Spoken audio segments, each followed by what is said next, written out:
체념의 현상인데 아마 이런 거대한 기획을 언어와 감성이라는 기획을 하고 계신 분들 앞에서 체념에 대해서 한 말씀 올리려고 하니까 좀 많은 부담도 있습니다.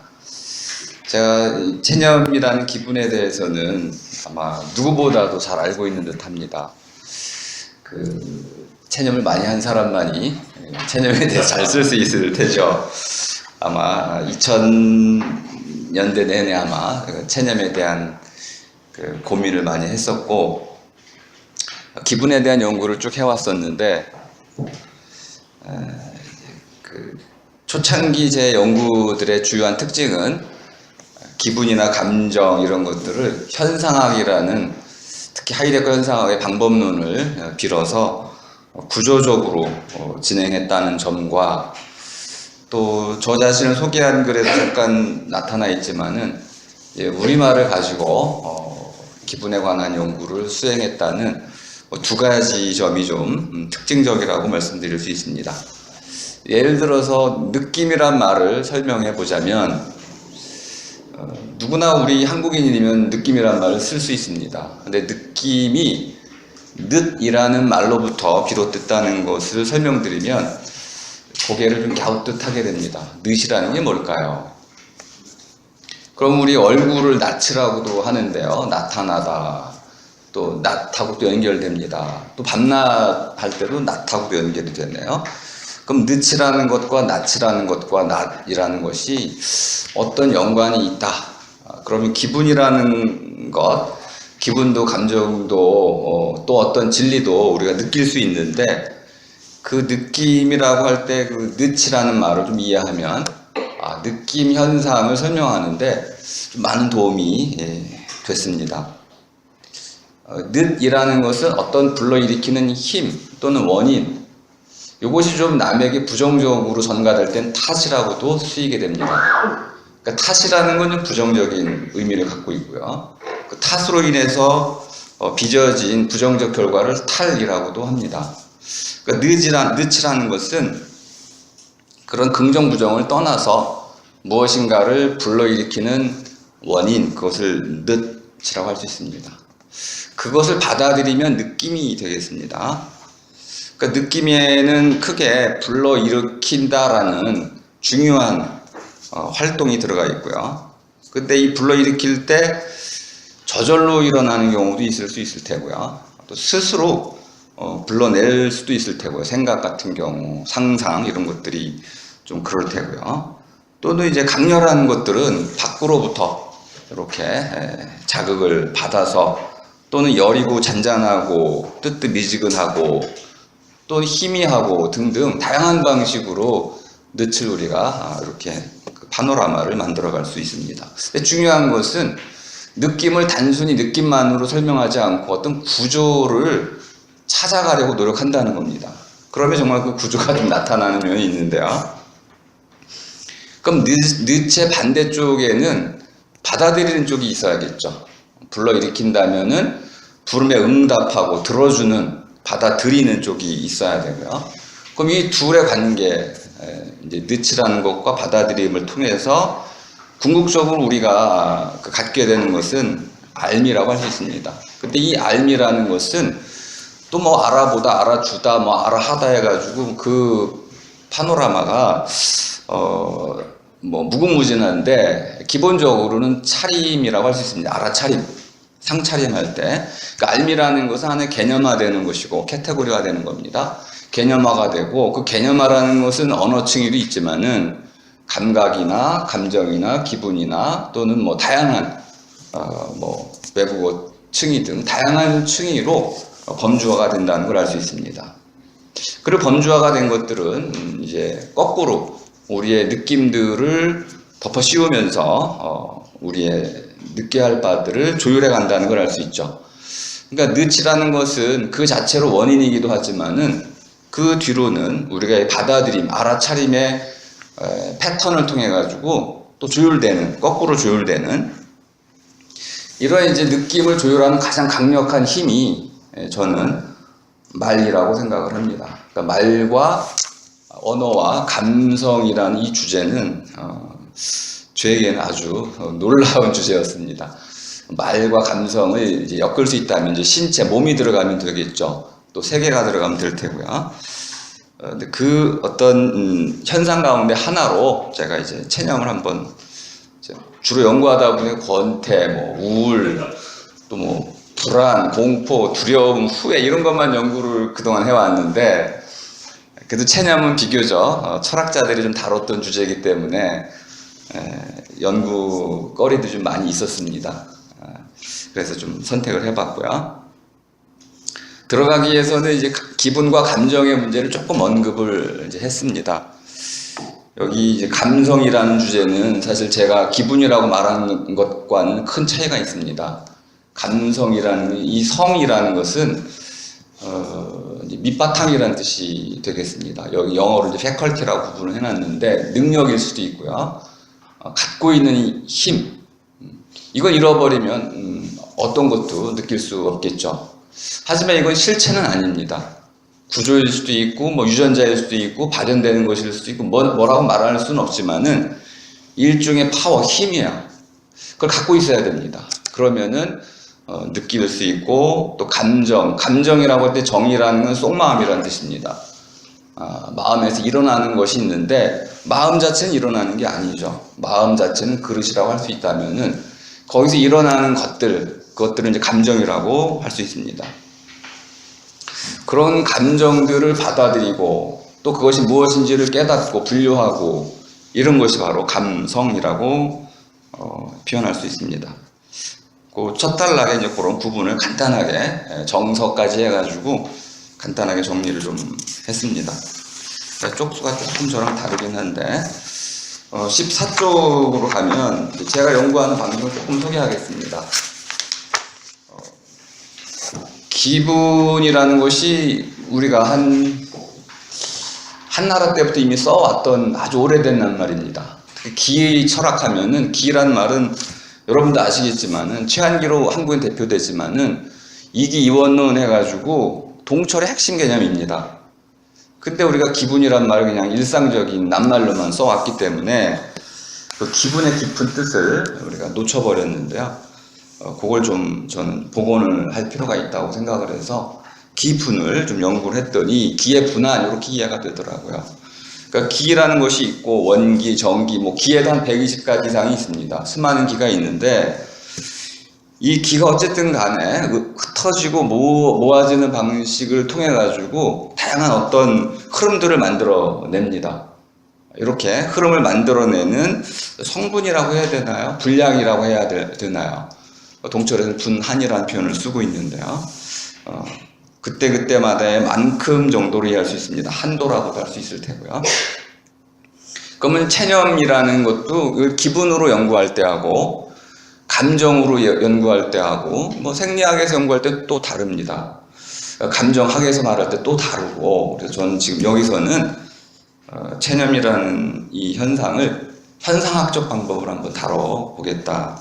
아마 저를 불러주신 이유가 그런 거 아닌가 싶습니다. 기분 또는 감정 이런 것들을 이제 유럽 철학에서 말하는 현상학이라는 관점에서 다뤄준다면은 어떻게 다룰 수 있는지 그걸 한번 소개를 해드리려고 합니다. 15쪽으로 한번 보겠습니다. 3번에 체념의 기분 얼개 이렇게 표현한 부분이 있는데요.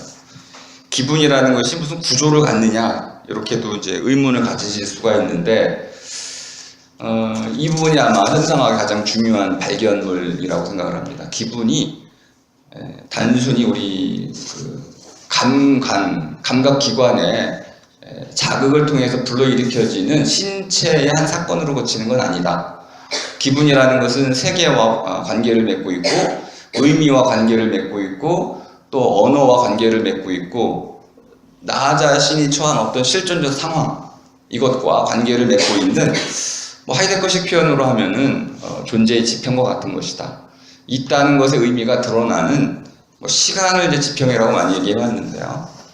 기분도 그러한 있음의 의미가 드러나는 그런 지평이다. 이렇게 주장하는 것이 아마 해상학에서 기분에 대한 연구에 가장 큰 공헌을 한 것이 아닌가 이렇게 생각이 됩니다. 체념에 대해서 좀 본격적으로 말씀을 드린다면, 이제 기분에 대한 이 구조 같은 경우는 이제 제가 쓴 책에 좀 자세히 나와 있으니까 나중에 한번 궁금하시면 찾아보시고요. 체념에 대한 논의만 좀 오늘 좀 하겠습니다. 체념이라는 게 원래 불교 용어인데 깨닫는다 이런 뜻입니다. 모든 욕망과 또는 번뇌, 이런 집착 이런 것들을 모두 버리는 상태. 체념을 그러니까 버리는 거예요. 욕망을 버리고 생각을 비우고 이 상태에 접어드는 것이 체념입니다. 그러니까 불교에서 보자면은 근본적인 깨달음이라고도 말할 수 있습니다. 근데 오늘날 우리가 말하는 체념은 근본적인 깨달음과는 좀 차이가 있습니다. 오히려 후회라든지 이런 것과 좀 더 연결되어 있는, 독일어로 이제 페아시히트 그러면은 무엇인가 단념한다 이런 뜻입니다. 추구하다가 그만두는 거, 이것을 체념이라고 쓰고 있습니다.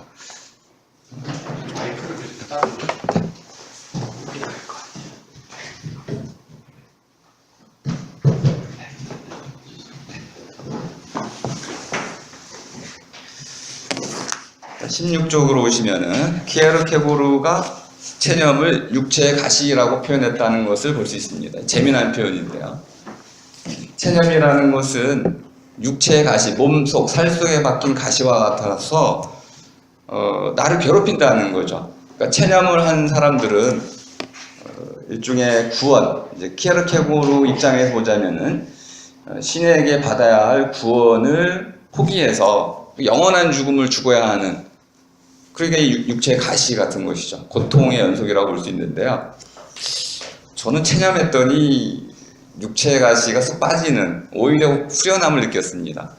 키에르케고르가 이해했던 체념은 아마 기분이라기보다는 어떤 종교적인 경험이 아니었을까, 뭐 이런 생각이 좀 들었습니다. 다만 아쉬운 거는 키에르케고르나 이제 하이데거 같은 경우는 체념을 좀 주제적으로 이렇게 분석을 하지는 않았습니다. 그래서 추측을 해볼 수밖에 없는데요. 예를 들어서 왕녀를 사랑한 청년이 있습니다. 그러면 이루어질 수 없는 사랑, 짝사랑을 하게 되는데 결국 뭐 무한한 노력을 합니다. 이런저런 노력을 하지만 끝내는 체념을 배우게 되죠. 왕녀를 더 이상 사랑할 수 없고 가슴에 품고 간직을 해야 되죠. 그게 일종의 가시라는 겁니다. 그런데 과연 우리가 체념했을 때 왕녀를, 짝사랑을 포기한다고 해가지고 불행해질까요? 아니면 그것이 우리의 고통을 주나요? 체념 단계에 이르면은 아마 그런 고통은 좀 누그러진 상태일 겁니다. 그리고 좀 아름다운 추억으로 전환이 되는 단계, 이런 것이 아마 체념이 아닐까. 키에르케고르는 실제로 결혼에 실패도 하고 이런 과정을 겪다 보니까 아마 육체의 가시라는 개념으로 체념을 이해했던 것 같습니다. 하이데거는 존재론자답게 체념을 좀 존재론적으로 아주 추상적으로 정의를 했습니다. 16쪽 부분에 있는데요. 요구라는 관점에서 주로 설명을 했는데요. 요구라는 것은 뭘 달라는 것이죠. 내가 원하는 것, 바라는 바가 있습니다. 그것을 달라고 요구를 하는데 끝내 거절됐어요. 그러니까 지금 키에르케고르랑 비슷하네요. 왕녀와의 사랑, 공주님과 사랑을 간구했는데 그것이 끝내 실패가 된 거죠. 근데 키에르케고르와 다른 점은 하이데거는 체념을 통해서, 체념을 배움으로써 새로운 가능성이 열린다는 겁니다. 그러니까 공주님에 대한 사랑을 포기함으로써 다른 여인을 사랑할 수 있는 기회, 가능성, 이런 것이 생겨난다고 봤습니다. 그러니까 체념이라는 것은 우리에게 옛날의 관계를 좀 허물고 새로운 관계를 맺어갈 수 있도록 해주는 것이다. 그러면 이제 독일어로 이제 당크라고 할 수 있는데요. 고마운 관계죠. 옛 것에 매달리지 않고 속박으로 벗어나서 자유롭게 해주는 고마운 관계, 이렇게도 하이데거는 이해를 하고 있습니다. 자, 풀어내기 17쪽으로 가겠습니다.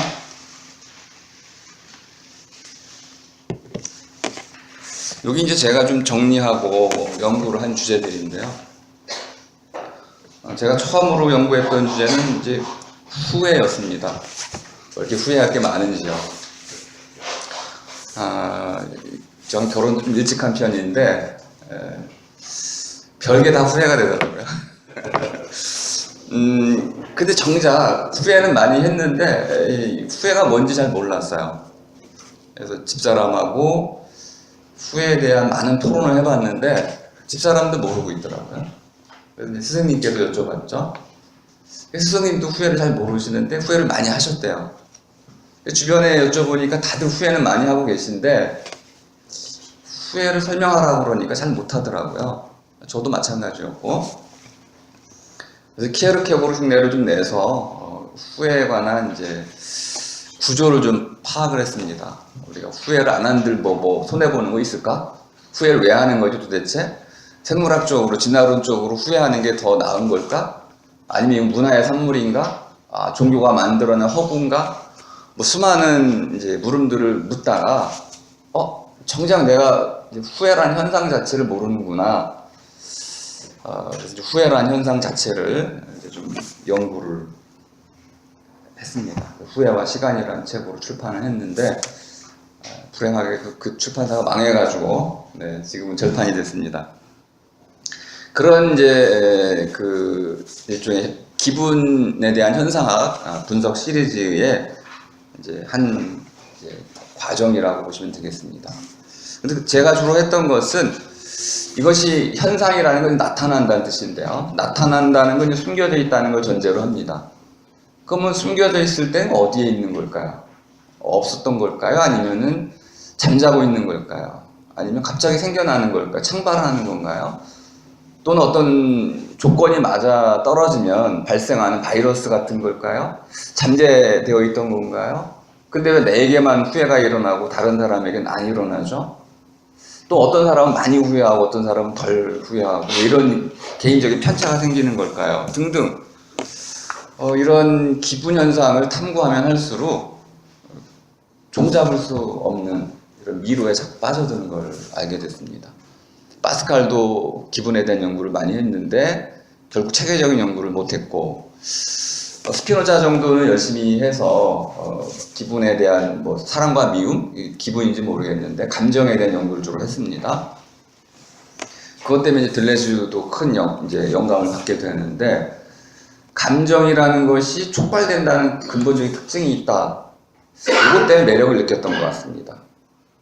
서양 철학은 근본적으로 이성의 추도, 사유라는 생각하는 힘을 가지고 이 세계를 설계해 왔다고 한다면은 그런 것이 좀 못마땅했던 거죠. 이 세계는 뭐 전쟁만 해도 그렇습니다. 이성적으로 해결할 수 있나요?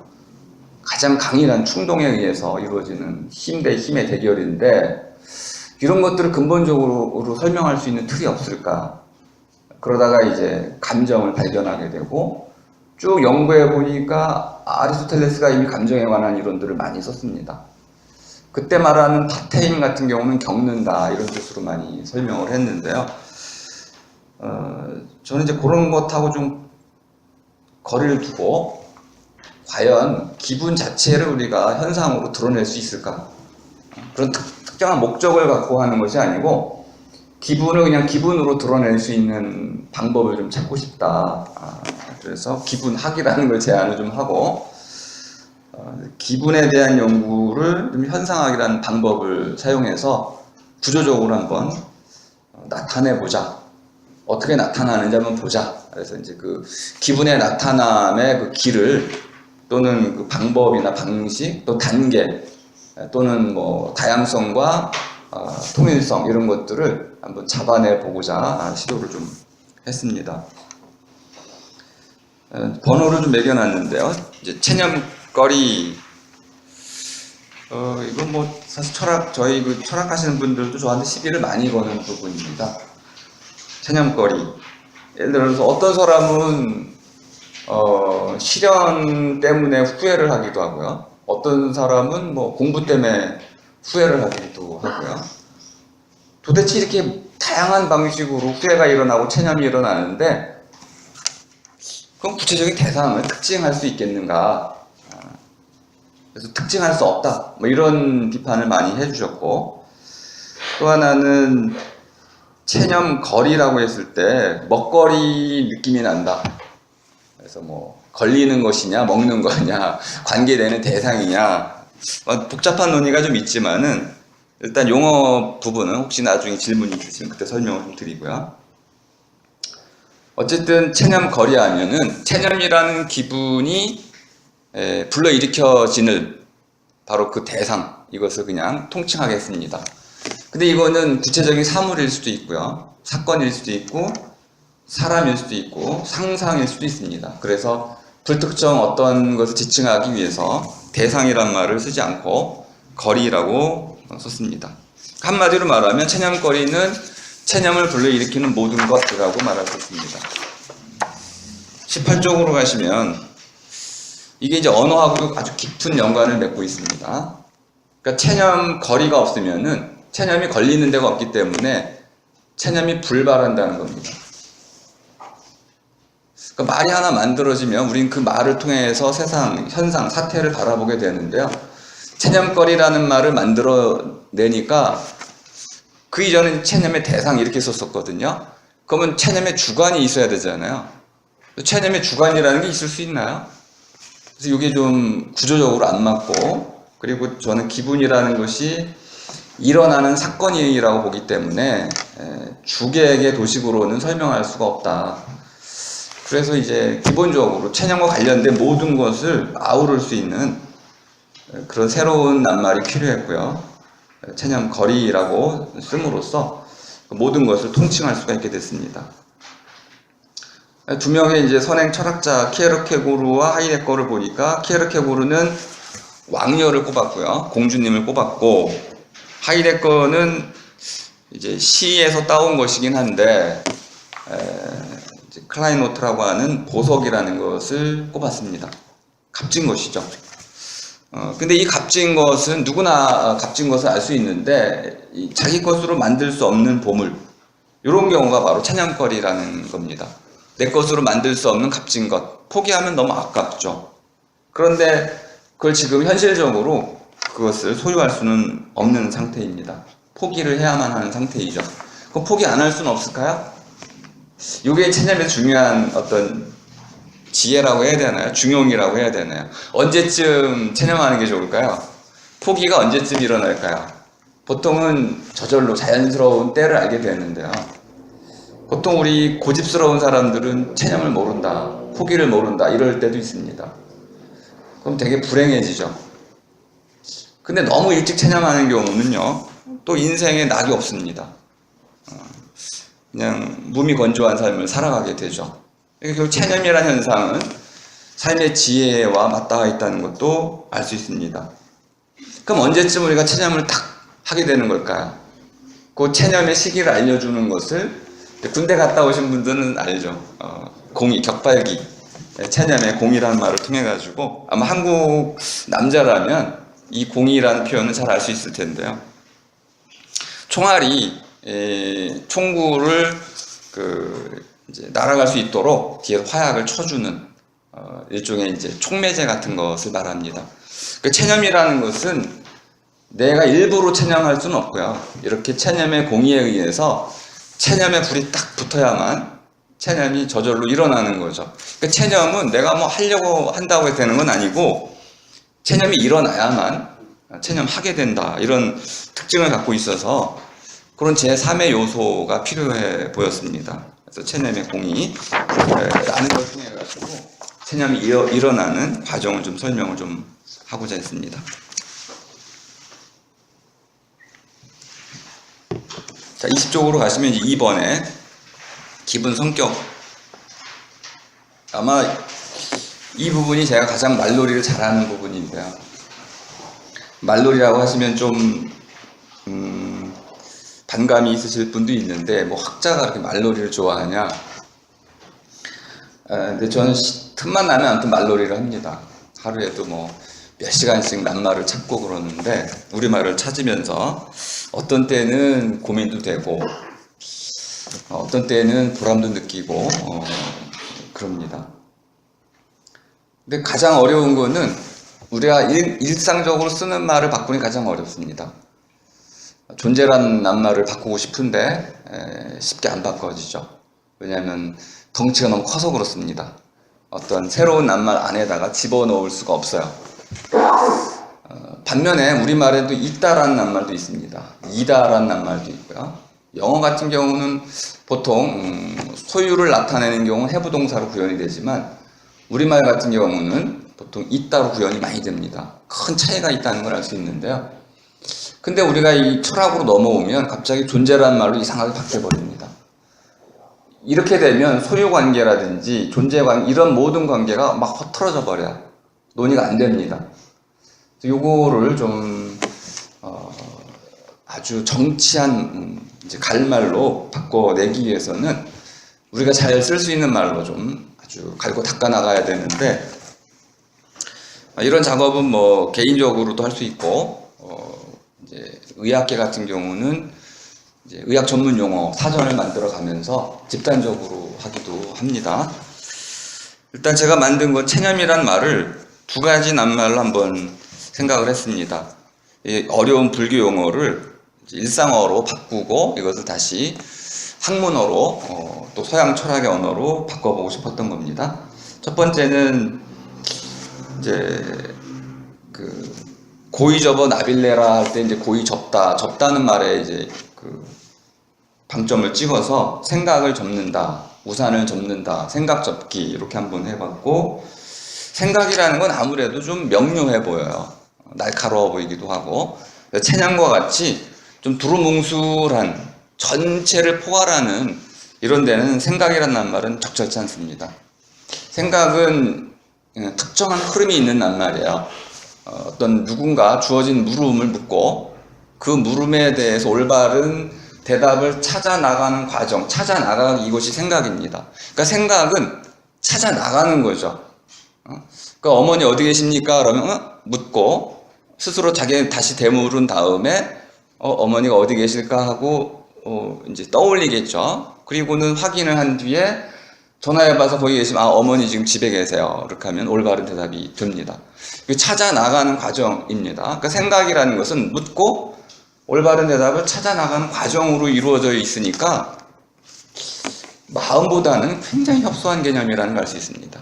그래서 이래가지고는 체념을 좀 설명하기는 어렵다. 염이라는 것은 떠오르는 생각이라는 뜻입니다. 그래서 생각이라고 해도 틀리진 않는데 우리의 이제 어감에는 맞지 않는 것 같아서 좀 더 넓은 낱말인 마음이라는 것을 선택하기로 했습니다. 이렇게 되면 굉장히 부담이 커집니다. 마음이 뭔지를 설명해야 되기 때문에. 요건 여기서는 뭐 말씀드리기 어렵고요.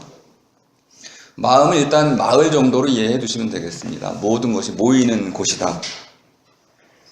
마음 접기, 이제 그만 접자 할 때 이제 무엇인가 펼쳤던 것들, 이것을 원래 자리로 되돌려 놓는 것, 이것이 접기입니다. 마음이라는 것이 원래 있었던 걸까요? 참 어려운 대단한 물음인데요. 마음은 생겨나는 거죠. 우리 뇌 또는 신체 사건들을 통해 가지고 요즘은 뇌과학에서는 이제 패턴화라는 과정으로 설명이 됩니다. 그러니까 마음이 생겨나는 거라고 한다면은 본디 갖고 있었던 건 아니네요.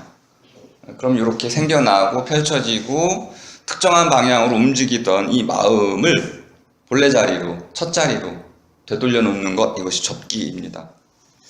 그러니까 펼쳤던 마음을 접어 드리는 것, 폭이라는 거하고도 좀 연결이 되는 걸 알 수 있고요. 21쪽으로 가시면은 자, 이렇게 이제 기분이라는, 체념이라는 기분을 체념 대신에 마음 접기로 말만 바꿨는데도 설명이 아주 쉬워집니다. 마음을 접었다. 그럼 체념과는 좀 다른 현상이 나타나는데요. 그럼 시원하냐, 섭섭하냐, 시원섭섭이라는 이런 성격의 어떤 규정이 가능합니다. 왜냐하면 마음을 접는 이유는 내가 무진 애를 썼는데, 노력을 했는데도 불구하고 이루어질 것 같지가 않아요. 계산이 된 거죠. 이미 내가 미루어 본 겁니다. 미래를 미루어 보았기 때문에 더 이상 이 노력을 해도 이룰 수 없겠구나 라는 확신이 드는 겁니다. 물론 가끔은 이룰 수 있지만은 결과 때문에 그 초래할 결과를 내가 감당할 수가 없어서 거기까지 나아가기 싫기 때문에 그만두는 경우도 있긴 있어요. 어쨌든 앞날을, 미래를, 결과를 내가 미루어 볼 수 있기 때문에 접어들이게 됩니다. 그러면 이제 이루려고 한다는, 노력을 한다는, 애를 쓴다는 어떤 의지의 발휘라는 것이 전제가 됩니다. 그리고 그것은 뭐 다 아시겠지만은 일을 잘하려다 보면은 고통이 뒤따르게 돼 있는 거죠. 자신이 추구하던 애면글면하던 뭐 끌탕이란 말도 많이 쓰게 됩니다. 불교에서는 그렇게 이제 밑에 불 때문에 끓어오르는 이런 욕망의 그 이제 화택, 불타는 집으로부터 벗어나게 되는 거죠. 그러니까 체념을 하게 되면 일단 해방감을 맛보게 됩니다. 그 모든 이제 수레바퀴로부터 벗어나서 들판으로 나갈 수 있는 해방감을 맛보게 되고 또 안식 뭐 이런 이제 안정감을 이제 맛보기도 합니다. 그런데 한편으로는 나를 뜨겁게 달구었던 걸 버려야 되기 때문에 왠지 섭섭합니다. 그래서 체념이라는 것을 시원섭섭이라는 이중적인 표현으로 잡아놨습니다. 그렇기 때문에 우리가 쉽게 체념하기는 어려운 거죠. 체념하려고 하면은 또 걸리는 게 있고, 안 하려도 걸리는 게 있고, 할 수도 없고, 안 할 수도 없고, 이렇게 이제 망설이는 긴 과정을 거치면서 그것이 모두 이제 누그러졌을 때 저절로 체념에 이르게 된다. 그러니까 체념을 한다라기보다는 체념에 이르게 된다라는 것이 좀 더 적절한 표현이라고 봅니다. 22쪽으로 오시면 요거 이제 뭐 재분석이기도 하고 하이데거의 분석과도 같은 맥을 같이 하는 것인데요. 이런 시원섭섭할 때 우리가 뭐 늘 그렇잖아요. 바쁜 일상에 쫓겨 살다가 여행을 가게 되면 자기를 되돌아보고 자연을 되돌아보고 부모님 뭐 이렇게 친구들을 되돌아보는 눈길을 돌리는 사건들이 벌어집니다. 체념도 마찬가지로 체념하게 되면 우리에게는 이제 일종의 자유가 선사가 되는데 그것을 저는 눈길 돌림이다. 이 눈길이라는 표현은 사르트르가 썼던 표현인데요. 메두사의 눈이라고 표현했습니다. 사르트르의 경우에는 사람의 본질이 자유에 있다고 봤습니다. 근데 자유라는 개념을 좀 오해를 많이 했는데, 사르트르의 자유 개념 오해를 많이 했는데, 일단 선택과 자유는 좀 다른 개념입니다. 많은 분들이 동일시하고 있지만은 선택이라는 것은 이제 나에게 주어져 있는 현재의 충만한 현재를 부정하고 나에게 주어질 수 있는 미래의 가능성을 향해서 나가서는 것. 이게 이제 나가섬이라는 것이 실존이라는 말의 의미인데요. 우리가 번역을 또 잘못해서 아마 여러분과 저하고 이렇게 하면 이제 소통이 잘 안 될 텐데요. 실존이라는 낱말은 완전히 오역된 낱말입니다. 실제로 존재한다는 뜻이 아니고 이렇게 어디 A로부터 B로 나가선다. 신의 정신으로부터 신의 정신 바깥으로 나가서거나 또는 인간이 이 세계로부터 뭐 신에게로 나가서거나 또는 뭐 드라우슨 푸아드 티어처럼 문 안에서 문 바깥으로 나가서거나 또는 현실로부터 미래로 가능성으로 나가서거나 이렇게 바깥으로 나가서는 것, 이것이 엑시스텐티아입니다. 자, 그러면 이제 우리에게 주어진 충만한 현재로부터 불확실한 미래를 향해서, 가능성을 향해서 나가서는 것, 이걸 실존이라고 한다면 사르트르는 이 나가선 그 가운데서 자기 자신의 본래적인 모습을 선택하는 것, 이것을 자유라고 봤습니다. 자, 그럼 이 눈길이라는 것은 이런 자유를 가로막는 감옥과 같은 것이라고 봤어요. 그러니까 눈길로부터 우리가 벗어나야 되고, 거꾸로 얘기하면은 눈길의 주인이 돼야 되는 거죠. 그럼 자유를 얻는다는 겁니다. 체념이라는 것은 그 수많은 억압과 부담으로부터 스스로를 해방시키는 하나의 과정이기 때문에 눈길 돌림이라는 하나의 어떤 근본적 사건이 일어나고 그걸 통해서 나에게 새로운 가능성, 나의 새로운 모습, 새로운 자아를 발견하게 된다는 거죠. 그러면서 안도하게 되고 그때 이제 감사함을 느끼게 된다. 우리말로는 이제 고맙다라고 말할 수 있는데요. 고마움이라는 거는 말놀이를 좀 한다면은 그만 주세요라는 뜻입니다. 그러니까 고마라는 걸 어떤 분은 뭐 태양신으로도 보고 이렇게 해석은 여러 가지가 있는데 고마움의 가장 중요한 의미는 충분히 받았다는 뜻입니다. 부모님께 주로 그런 말씀 드리죠. 부모님 은혜에 감사합니다. 고맙습니다. 그러면은 이제 제가 갚을 때가 됐는데요. 그만 주세요. 그만이라는 의미가 들어가 있습니다. 충분히 받았습니다. 라는 뜻입니다. 이제 모든 것은 스스로 자기 책임으로 떠맡고 가겠다는 뜻이 바로 감사와 고마움이라는 말에 담겨 있습니다. 체념에는 바로 이런 사건이 일어난다는 겁니다. 세 가지 시원섭섭과 고마움이라는 이런 근본적인 성격이 주어져 있다. 자, 3번으로 넘어가면요. 그럼 이 부분이 이제 철학적인 논의라고 볼 수 있는데 좀 여러분께는 어려우실 수 있을 것 같습니다. 체념이라는 것이 그러면 어떻게 일어날 수 있을까요? 가능성의 조건을 찾는 겁니다. 왜 이렇게 철학자들이 골치 아픈 일을 할까요? 이 가능성의 조건은 체념에게만 해당되지는 않습니다. 모든 기분에 해당됩니다. 그렇기 때문에 체념을 통해서 이 가능성의 조건을 찾아낸다면은 다른 기분이나 감정 연구에도 아마 큰 도움이 되리라고 봅니다. 거기 독일어로 이제 짜이틀리카이트라고 쓰인 부분 밑에를 좀 보시면 되겠습니다. 23쪽입니다. 일단 체념이라는 것은 내가 무엇인가를 추구해 왔다는 전제 하에서만 가능합니다. 아무것도 안 해온 사람은, 추구하는 바가 없던 사람, 꿈이 없는 사람은 체념할 것도 없는 거죠. 물론 그런 사람은 없겠죠. 아무것도 추구하지 않고 아무 일도 하지 않고 아무 꿈도 없는 사람은 아마 없을 거라고 봅니다. 그런 의미에서 모든 사람은 체념을 할 수밖에 없다고 볼 수 있는데, 아까 이제 하이데거 표현으로 보자면은 자기 것으로 만들 수 없었던 가장 소중한 것, 그것을 이제 놓아버리는 사건인데, 그럼 놓아버리기 전까지는 그것을 붙잡고 있었던 것이네, 뒤쫓고 있었던 것이네요. 이 뒤쫓아 왔음, 이것이 바로 체념의 첫 번째 시간 성격입니다. 과거를 나타내고 있네요. 과거인데 그냥 단순한 지나가 버린 과거가 아니고 이제까지 어떤 자기 것으로 만들고자 하는 가장 값진 보석, 그것을, 꿈을 뒤쫓아 왔다. 이건 뭐 현재 완료라고 할 수도 있을 테고요.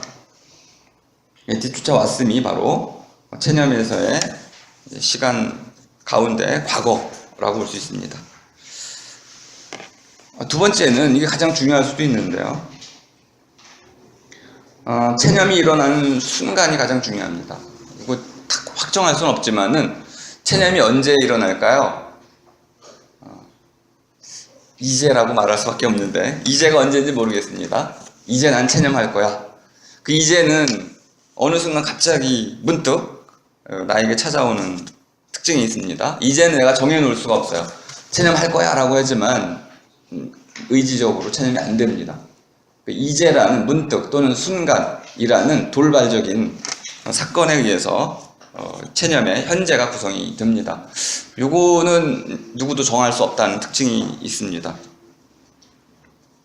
그리고 나서 이 체념이 일어나면 내가 쫓던 가능성은 그저 가능성으로 붙박히고 맙니다. 가능성이 나에게, 우리가 이제 인과론이란 개념을 가지고 설명을 드려본다면은 A에서 B로 넘어가는 과정이 A가 먼저 일어나고 그거의 결과로 B가 일어나면 그걸 인과라고 보통 얘기를 하게 됩니다. A가 원인이 돼서 B가 비롯돼 나오는 것을 causal relation, 인과라고 말할 수 있습니다. 원인과 결과. 보통 자연 세계는 이런 식으로 이루어진다고 많이 이제 동의를 하고 있습니다. 그런데 사람의 행위에 대해서는 꼭 그렇지는 않다. 물론 이제 배가 고파서 먹는 경우라면 인과적일 수 있겠는데요. 어떤 목적이나 목표를 먼저 정하고 그것을 이루기 위해서 어떤 활동을 하기 시작했다면은 목적이나 목표라는 것이 이게 인과가 되는 것이고 그 행위가 결과가 되는 것이기 때문에 가능성이라는 것이 앞서 있는, 사르트르는 이걸 뭐 자유라고도 표현하고 있는데요. 칸트도 이런 식으로 규정하고 있고요. 그렇다면은 체념의 경우에는 어떤 일이 벌어지는 거냐면 이제까지 정상적으로 인간이 그런 식으로 행위를 해왔어요. 가능성을 향해서 나아갔는데 가능성을 딱 끊어버렸죠. 그럼 어떤 행위도 할 수 없게 됩니다. 멈추게 되는 거죠. 근데 이것이 사라지는 건 아니고 그냥 가능성으로만 남게 됩니다. 이걸 뭐라고 표현해야 될지 모르겠는데요. 가능성으로는 있습니다. 체념된 것은 사라지는 건 아니야. 어릴 때 뭐 짝사랑했던 그녀가 사라지진 않습니다. 체념했을 뿐이죠. 그런데 추구하는 것은 포기가 됩니다. 체념에서 중요한 사건이 일어나는 거네요. 가능성이 가능성으로만 있고 그것이 현실적으로 추구되진 않습니다. 나의 행동에 원인이 되진 않고 있는 상태, 이것이 바로 체념이다. 이렇게 설명을 할 수가 있습니다. 24쪽으로 오시면은 요런 이제 체념의 이런 시간을 한 문장으로 요약을, 각주 49가 붙어 있는 문장입니다. 뒤쫓아왔던 가능성, 과거죠. 이것을 이루기 위해서 앞질러 달려나간 미래죠. 이것이 이제 그만둔 현재입니다.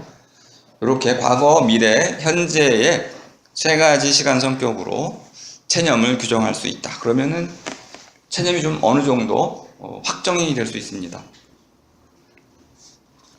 이 성격 가운데 제가 판단하기로는 이제 그만둠이라는 것이 가장 중요한 성격으로 보입니다.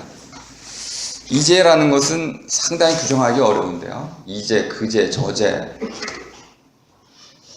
일단 이라는 말은 가까움을 나타내는 낱말입니다. 이 가까움. 저는 좀 멀죠. 그라는 것은 제3자적인 위치를 갖고 있습니다. 서로가 이미 이해하고 있는 어떤 그 제3의 자리나 사람을 나타내는 거죠. 이제라니까 이건 분명히 내가 말하고 있는 겁니다. 그리고 나 가까이에서 말하고 있는 것이죠. 또 제라는 것은 둘러쳐진 가장자리 같은 것이기 때문에 이라고 말해지는 그 때를 말하는 것입니다. 근데 이건 정해져 있지 않습니다. 그리고 내가 선언하는 것도 아닌 것 같습니다. 이제는 어떤 사건이라고 말할 수 있습니다. 마치 번개치는 것과 같은 그런 사건이 이제이고, 그만둠이라는 것은 이제 그만이라는 말은 충분하다는 뜻이네요. 충분하다. 이제까지 추구해온 것만으로 충분하고 더 이상 추구할 필요는 없다는 거죠. 하지만 둠이니까 그걸 버리진 않습니다. 단념과 좀 다른 면이 거기 있는데요. 체념하면은 그것을 아름다운 기억으로 간직하는 겁니다. 그러니까 체념은 그냥 그 자리에 놔두는 거죠. 버리거나 깨트리거나 짓밟는 것이 아니고 있는 그대로 지금까지 추구했던 그대로 그 자리 고스란히 거기에 간직하는 거, 품어두는 거, 이 체념입니다. 체념은 그러니까 아름다운 거야. 제가 너무 체념을 좀 미워하고 있나요? 자, 25쪽으로 하겠습니다. 체념의 까닭이라는 것은, 요거 왜 이렇게 체념을 막 구조적으로 얽어매냐 하면 이미 기분에 대한 연구를 좀 한 걸 바탕으로 하기 때문에 그렇습니다. 그럼 체념은 왜 하는 걸까요? 일단 뭐 시간이 없어서 그렇습니다. 이제 시간만 무한하다면 체념할 필요가 없습니다. 근데 시간이 삶의 때라는 것이 죽음이 코앞에 닥쳐 있기 때문에 계속 그것만 추구할 수는 없다는 지혜죠, 이런 것이. 깨달음이 있는 겁니다. 나에게는 또 다른 삶의 가능성들이 주어져 있다. 이런 지혜를 통해 가지고 적정한 때에 이 적도라고도 하는데요. 알맞은 때를 우리가 깨닫게 되는 겁니다. 이제는 이만하면 됐다. 하지만 그것 자체는 너무나 소중한 것이기 때문에 버려버릴 수는 없습니다. 간직하게 되는 것이죠. 하지만 계속 추구한다면 그것도 헛수고가 될 테고 기회도 날아가는 거죠. 다른 것을 이룰 수 있는 기회도 사라져버리기 때문에 내 삶이 무의미하게 됩니다. 그러니까 체념을 하는 가장 중요한 이유는 의미 있는 삶을 살고 싶기 때문에 그렇습니다. 근데 체념을 할 수 있는 가장 중요한 또 이유는 새로운 가능성이 나한테 주어져야 돼요. 이 새로운 가능성이 주어지지 않으면 체념한 뒤에 나는 새로운 삶을 살아갈 수가 없습니다. 이러면 절망으로 빠져들게 됩니다. 아름다운 체념이 되기 위해서는 새로운 삶의 가능성이 그것보다는 뭘 덜 소중하겠지만 새로운 삶의 가능성이 나에게 주어져야 된다. 이 감사함이라고 말씀드렸습니다. 고마움이죠. 그죠? 그리고 바로 그러한 새로운 삶의 가능성이 나에게 떠올랐을 때 그것마저도 내가 놓쳐버린다면 내 삶은 2중, 3중으로 무의미해지기 때문에 차라리 지금까지 추구해왔던 것을 버리고 나에게 주어져 있는 남은 가능성을 추구하려고 하는 이런 지혜로운 선택, 이것이 긍정적 선택입니다. 그러니까 체념이라는 것은 단순히 부정적인 것만은 아니고요. 그 안에 그런 긍정성이라는 것이 있습니다. 전 이걸 문턱 넘기라고도 합니다. 어린아이들이 이게 좀 어렵죠. 어린아이들에겐 체념이 좀 어렵습니다.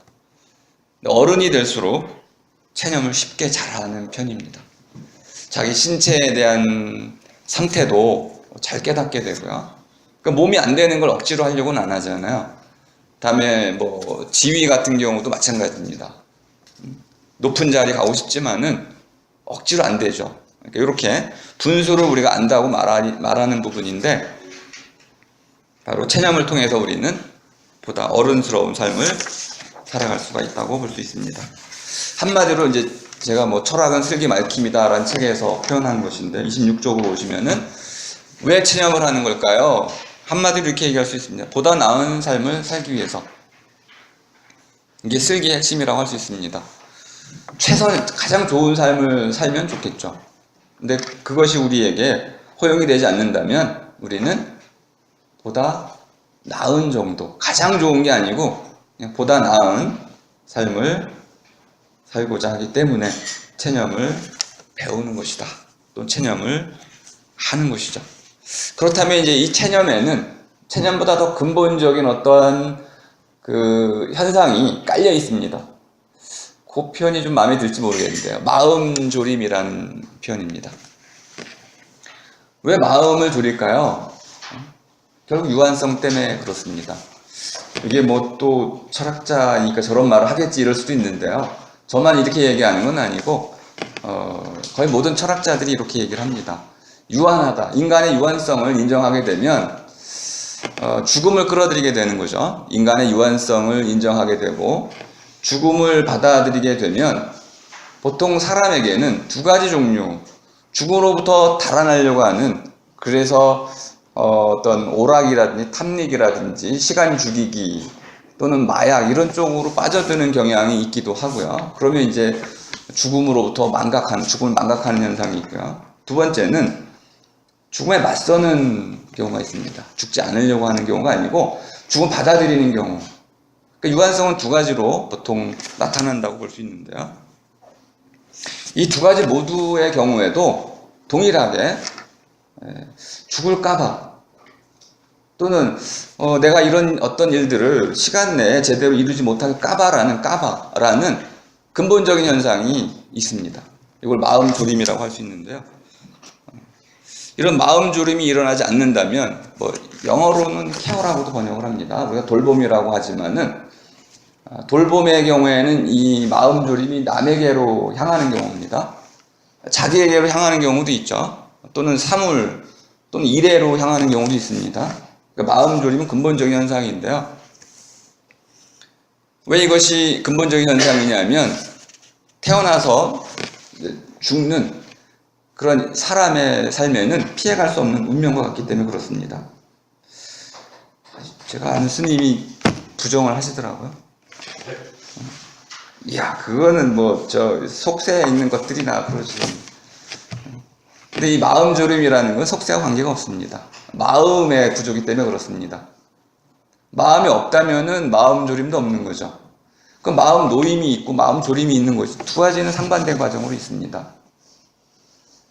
그럼 스님은 맨날 마음만 놓고 사시나요?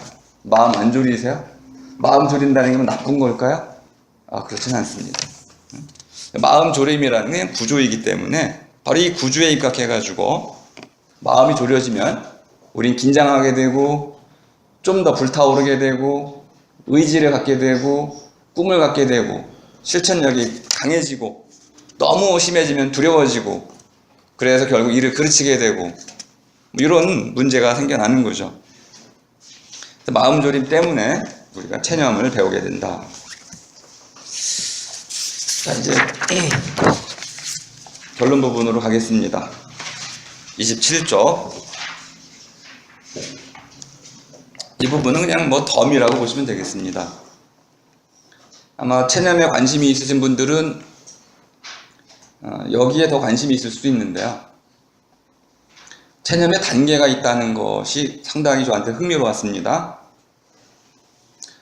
체념이라는 것이 어떤 사건, 일과 관계가 되어 있지만은 근본적으로는 태도와 관계 있습니다. 나의 태도. 근데 이 태도라는 건 또 상대적이어가지고, 이제 저 같은 경우도 보니까, 체념이 이루어지는 과정이 있어요. 뭐, 암 환자가 암을 받아들이는 과정이 있듯이, 첫 번째는 의지적으로 단념하려고 하는 과정이 있습니다. 이건 안 돼. 맞아. 그래서 그만둬야지. 이쯤 스스로를 설득하죠. 하지만 그 이성적이고 의지적인 것이기 때문에 조금만 새로운 희망의 불빛만 보여도요. 그런 의지나 이성은 단순간에 무너집니다. 그리고는 곧바로 이제 보석을 찾으려고 뛰쳐나가죠. 재도전, 끊임없는 반복, 되풀이. 그걸 통해 가지고 실제로 모든 것을 포기하는 단계가 돼야만 체념을 배우게 됩니다. 하지만 그때도 우리는 대개는 이렇게 합니다. 다음에. 이번 안 되니까 다음에 하지. 기다리는 체념이라고 이름을 붙였는데 고도를 기다리며를 떠올리면서 붙인 이름입니다. 무한히 반복하는 이러한 체념을 통해 가지고 나중을 기억해 두는 겁니다. 언제인지는 모르겠지만은, 언제일지 모르지만은 그 언제를 기다리는 체념, 아직 체념하진 않은 거네요. 그리고 또 하나는 이것이 외부로부터 혹시 강제된 체념이라면 분노하는 체념이 있습니다. 그만두지 마! 이렇게 이제 분노하는 체념도 있을 수 있고요. 또는 이제 우리 만해 한용운 선사가 읊었던 것처럼 고의 접어서 간직하면서 승화하는 이런 묻어 간직하는 체념도 있을 수 있고요. 너무 오래돼가지고 이제 기억도 안 나는 빛바랜 체념들도 가능하다는 걸 알 수 있습니다. 자, 결론으로 가겠습니다. 끝맺기. 이제 체념이라는 것을 기분이라는 어떤 틀 안에서 다뤘는데요. 아마 이것이 좀 체념을 문학적으로 다루는 거하고 비교해 보자면은 상당히 제한된 설명일 겁니다. 근데 반면에 철학적으로 보자면은 너무 넓혀놓은 설명 틀이기도 합니다. 그래서 이걸 딱히 뭐라고 부를 수는 없어서 저 같은 경우는 그냥 기분학 이렇게 표현을 하고 있는데 문학도 아니고 철학도 아니고 또 감정학 이런 것도 아니고 생리학도 아니고 제가 이제 불안에 대한 연구를 하다가 미국 쪽 논문 하나 봤는데 불안의 공식이 나와 있더라고요. 화학 공식이 나와 있어서 깜짝 놀랐어요. 불안의 화학 공식 쭉 한 페이지가 쭉 기술이 되어 있더라고요. 그런데 이제 그 다음에 나온 문장이 참 재미있었어요. 근데 이게 무엇을 말하는지 난 아직 모르겠다 이렇게 써놨어요. 불안의 화학 공식을 써놨는데 본인은 이게 뭘 말하는지 아직 모르겠다는 거예요. 이게 분명히 불안의 화학 공식은 맞는데 거꾸로 얘기하면은 불안한 사람의 신체에서 일어나는 사건이 이렇다는 거죠. 그런데 불안 자체가 뭔지는 모르겠다 고백을 한 셈입니다. 그래서 제가 이렇다면은 이 현상, 이런 신체적 반응을 불러일으키는 그 원인이 되는 현상 자체를 따로 연구할 수도 있겠구나. 그래서 기분만을 분리해서 연구해 볼 수도 있지 않을까. 거기에 착안이 돼서 기분학이라는 것을 좀 추구해 왔는데요. 그게 이제 세계와의 관계를 이제 연구하게 되고요. 기분 자체의 성격을 연구하게 되고, 또 하나는 이제 기분의 이러한 다양한 편차들, 다양성들을 통일시킬 수 있는 통일적 지평으로서의 어떤 시간 성격, 이게 좀 낯설게 느껴질 수 있는데요. 이런 시간 성격을 또 연구할 수도 있고, 또 기분의 까닭이라든지 기분의 그 단계들, 이런 것들을 통해 가지고 기분 현상 전체를 포괄적으로 연구하는 그런 작업을 해왔습니다. 오늘은 체념과 관련해서 기분의 현상학을 소개해드렸습니다. 네, 제 발표는 이것으로 마치겠습니다. 고맙습니다. 네,